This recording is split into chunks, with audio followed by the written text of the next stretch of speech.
Welcome back to my channel. ಈಗ ಬೇರೆಯವ್ರದ್ದೆಲ್ಲ output ತೋರಿಸ್ತಾ ಇದ್ದೀನಿ. ಈ ಥರ ಸ್ಕೆಚಿಂಗ್ ಆದಮೇಲೆ ಎಲ್ಲರದ್ದು ಔಟ್ಪುಟ್ಸ್ ಬಂದಿತ್ತು. ಇದಾದಮೇಲೆ ಕಲರಿಂಗ್ ಸ್ಟಾರ್ಟ್ ಮಾಡಬೇಕು. ಅದಕ್ಕೂ ಮುಂಚೆ ಫುಡ್ಸ್ ಏನು ಮಾಡ್ತಿದ್ದಾರೆ ಅಂತ ನೋಡಿದ್ರೆ ಅವ್ರು ಆಲ್ರೆಡಿ ಎಲ್ಲ ಸ್ಟಾರ್ಟ್ ಮಾಡಿಬಿಟ್ಟಿದ್ರು. ಚೆನ್ನಾಗಿ ಮಾಡ್ತಾಯಿದ್ರು, ತುಂಬ ಹೈಜಿನಿಯಾಗಿ ಮೇಂಟೈನ್ ಮಾಡಿದರು. ಎಲ್ಲ ಫ್ರೆಶ್ಶಾಗಿ ಮನೆಯಿಂದನೇ ಮಾಡ್ಕೊಂಬಂದೆಲ್ಲ ಡೆಡಿಕೇಶನ್ ಇಟ್ಟು ಮಾಡೋಕ್ಕೆ ಸ್ಟಾರ್ಟ್ ಮಾಡಿದ್ರು. ಅಷ್ಟರಲ್ಲಿ ಫ್ಲವರ್ಸ್ ತರೋಕ್ಕೆ ಹೋಗಿದ್ದು ಯಶು ಚೇತನ ಇಬ್ಬರು ಫ್ಲವರ್ಸ್ ತೊಗೊಂಡು ಬಂದರು. ಫ್ಲಾಸ್ನೆಲ್ಲ ಪ್ಲೇಸ್ ಮಾಡಿ ಅವರಿಬ್ಬರು ಕಲರಿಂಗ್ ಸ್ಟಾರ್ಟ್ ಮಾಡಿದ್ರು.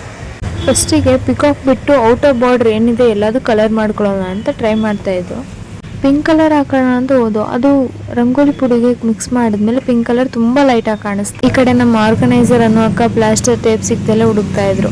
ಇಷ್ಟು ಕಲರ್ನ ಒಂದು ಆರಲ್ಲಿ ಮಾಡಿದ್ದಾರೆ. ಇನ್ನು ಇದು ಕಲರ್ಸ್ ಯಾಕೋ ತುಂಬ ಡಿಮ್ಮಾಗಿ ಕಾಣಿಸ್ತಾ ಇತ್ತು. ಬೇರೆ ಕಲರ್ಸ್ ಯೂಸ್ ಮಾಡಬೇಕಂತ ನೋಡ್ತಾಯಿದ್ದು. ಅಷ್ಟರಲ್ಲಿ ನಾನು ಗೋಡೆಗೆ ಹೊರಿಕೊಂಡಿದ್ದಕ್ಕೆ ನನ್ನ ಕೋಟೆಲ್ಲ ಅಗತ್ಯ ಆಗಿತ್ತು. ಈಗ ಸರ್ಗೆ ಇನ್ವಿಟೇಷನ್ ಕೊಡೋದಕ್ಕೆ ಹೋಗ್ತಾಯಿದ್ರು. ಅದನ್ನು ವಿಡಿಯೋ ಮಾಡೋದಕ್ಕೆ ನಾನೇ ಹೋಗಿದ್ದೆ. ಇದಾದಮೇಲೆ ರಂಗೋಲಿದು ಟೀಮ್ಸ್ ಜೊತೆಗೇ ಎಲ್ಲದೂ ಫೋಟೋ ತೊಗೊಳ್ಳೋಣ ಅಂತ ಹೋಗಿದೆ. ಆದರೆ ಇನ್ನೂ ರಂಗೋಲಿ ಫಿನಿಷಿಂಗ್ ಆಗಿರಲಿಲ್ಲ ಯಾರ್ದೂ.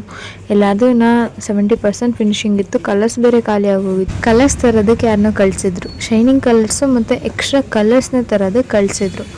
ಇವಾಗ ಔಟ್ಪುಟ್ ಸದ್ಯಕ್ಕೆ ಎಲ್ಲರದು ಈ ಥರ ಬಂದಿದೆ.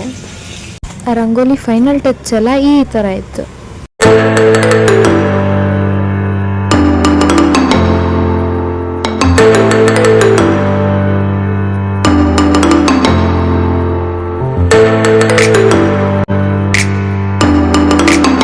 ನಿಮಗೆ ಯಾವ ರಂಗೋಲಿ ಇಷ್ಟ ಆಯಿತು ಅಂತ ನೀವು ಕಮೆಂಟ್ ಮಾಡಿ.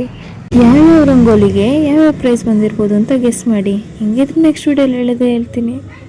ಆದರೂ ನಿಮಗೆ ಯಾವ್ಯಾವ್ದು ಇಷ್ಟ ಆಯಿತು ಅಂತ ಕಮೆಂಟ್ ಮಾಡಿ. See all in the next vlog. Bye. Thank you for watching.